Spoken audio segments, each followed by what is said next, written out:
So, welcome to my channel, Khushbu Classes. Today, we will discuss how to write formal letters. What do you mean by formal letters first?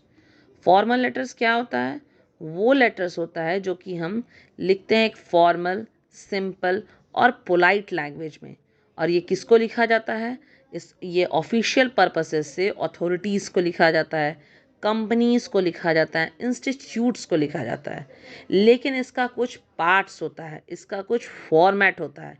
सबसे पहले हम तो format आज discuss करते हैं हम लोग, ठीक है? तो सबसे पहले फॉर्मल लेटर लिखने के लिए ऊपर में होता है सेंडर का एड्रेस, यानी कि जो सेंड कर रहा है, जो ये लेटर लिख रहा है, उसका एड्रेस ऊपर में सबसे पहले रहेगा।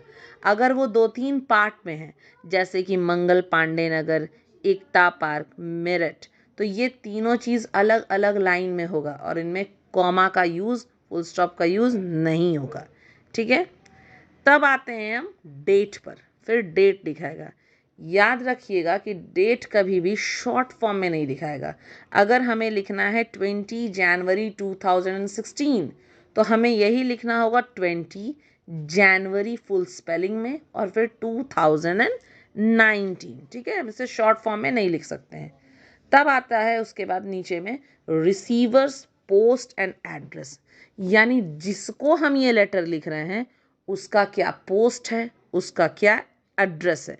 जैसे अगर एडिटर को लिख रहे हैं तो हम लिखेंगे द एडिटर, फिर द टाइम्स ऑफ इंडिया, फिर उसके नीचे उसका एड्रेस, कुछ भी उसमें लिख सकते हैं आप, दरियागंज दिल्ली, ठीक है? लेकिन अगर दरियागंज दिल्ली भी लिख रहे हैं तो दरियागंज एक लाइन में और दिल्ली उसके नेक्स्ट लाइन में। वो कभी भी एड्रेस को हम एक साथ नहीं लिख, 2-3 पार्ट में तो अलग अलग लाइन में लिखेंगे, कॉमा भी यूज़ नहीं होगा। तब आता क्या है उसके बाद सब्जेक्ट। सब्जेक्ट में क्या होता है? सब्जेक्ट जो है वो मेन थीम को दर्शाता है कि आखिर आप लेटर किस बात पर लिखने बैठे हैं, तो उसका सब्जेक्ट क्या है। और सब्जेक्ट में हम जैसे लिख सकते हैं कंप्लेंट रिगार्डिंग डिफेक्टिव फ्रिज, ठीक है, या excessive wastage of water in ABC colony Mumbai, है ना? इस तरह का सब्जेक्ट हम डालते हैं। तब बारी आती है सैल्यूटेशन की। सैल्यूटेशन क्या है? It is the greeting to the person to whom the letter is addressed. जिसको आप लेटर लिख रहे हैं उसको आप ग्रीट जो करते हैं एक अच्छे लैंग्वेज में, उसको कहते हैं, जैसे कि सर या मैडम करके। तो पहले आपको जेंडर चेक करना है क्वेश्चन का और सर या मैडम लिख देना। तो ये क्या हुआ? सैल्यूटेशन। तब आती है बारी बॉडी ऑफ द लेटर की, जो कि बॉडी ऑफ द लेटर में आप टोटल बातें डालते हैं जो आपको बोलना है, ठीक है? उसमें सारे इन्फॉर्मेशन होते हैं, लेकिन वो 3 पार्ट में डिवाइड होता है। पहला पार्ट इंट्रोडक्टरी पैराग्राफ और सेंटेंस, जिसमें हम क्या करते हैं, लेटर का पर्पस बताते हैं, ठीक है, कि किस वजह से हमने लेटर लिखा है। सेकंड में हम बताएंगे इंफॉर्मेटिव पैराग्राफ, उसमें क्या कहेंगे, इंफॉर्मेशन देंगे कि आखिर क्या प्रॉब्लम है, उसका पूरा डिटेल्स डालेंगे, उसका कॉजेज, इफेक्ट्स, पॉसिबल सॉल्यूशन, सब कुछ उसमें डालेंगे। थर्ड आता है हमारा कंक्लूडिंग पैराग्राफ, जिसमें हम अपने होप्स को, अपने कमेंट्स को, अपने रिक्वेस्ट को और सजेशन को उसमें डालते हैं कि आप जिसको लेटर लिख रहे हैं अब उससे आप चाहते क्या है, उस बात को जो लिखते हैं कंक्लूडिंग पैराग्राफ उसको कहते हैं, ठीक है?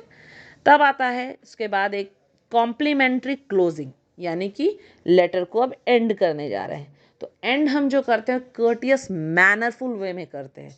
तो वो कैसे करेंगे? थैंकिंग यू लिखेंगे, योर सिंसियरली लिखेंगे।